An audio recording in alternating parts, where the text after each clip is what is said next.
Kakabili lang nito kahapon eh. Walang review sa YouTube, kaya try kong i-review. That is the Firefly Home Smart Wi-Fi Dual Fan Air Cooler. Firefly Home Smart Wi-Fi Dual Fan Air Cooler. Meron siyang 6 touch panels, the switch, on and off, the swing mode, fan speed, maximum of 5, the timer, mode or the touch panel for the Wi-Fi, and the cooler humidifier. Ito yung remote control ni Firefly Smart Wi-Fi Dual Fan Air Cooler.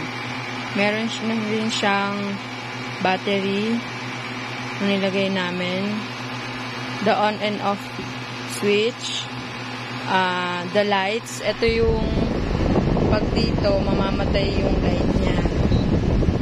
Yan. Pag ayaw nyong mapwersa yung lights niya dun sa loob, so, pwede rin siya naka-on.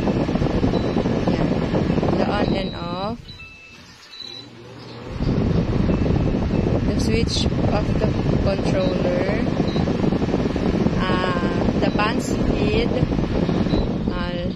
speed 1, speed 2, 3, up to number 5. And pag gusto nyo siyang malamig, yung nakokontrol dito ng nilalagyan ng water and the ice, i-on nyo tong cool and humidifier. Pag gusto nyo naka-fan lang, i-off nyo.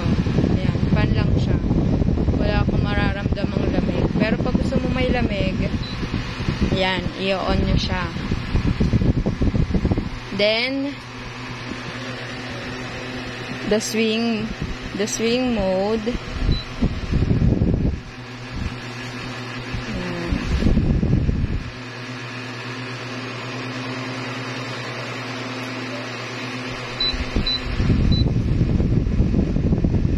The timer. Actually, yung timer niya hanggang 9 hours. Tapos back to 0. And then the controller for the breeze and the night sleep. And then ito yung controller ng for the breeze, the night, and the Wi-Fi. May Wi-Fi mode yan. This is the back of the Firefly. Meron siyang 2 padlocks. Meron siyang lock for the water tank. Ayan. Ayan. Pwede ko mag-add ng water with ice. Pwede rin water lang din, pero mas malamig pag may ice. Yan, ito yung motor niya. Yung si-circulate ng water. Ito, nakalock na yan. Pag gusto mo i-unlock, yan, kailangan pantay na siyang ganyan. Pag gusto mo i-lock, kailangan nakataas siya. Tapos pag ito, tatanggalin, hindi ko siya alam pa paano tanggalin. Yung husband ko nakakaalam eh. Swipe it from left to right. Bali, pag ano siya. Pag ano, yan. Mag-add na ako ng water.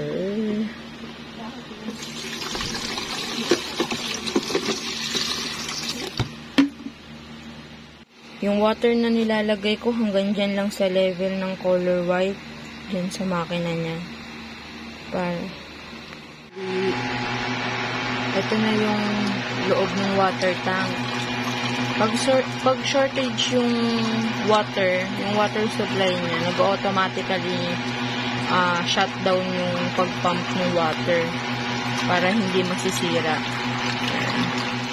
Affordable price lang siya, guys. It's only 10,999 pesos. Sa Ace Hardware namin siya nabili. Download and connect by Tuya Smart App. Yan. Para kahit natutulog kayo, pwede nyo siyang i-control. Pag tinatamad na kayong tumayo.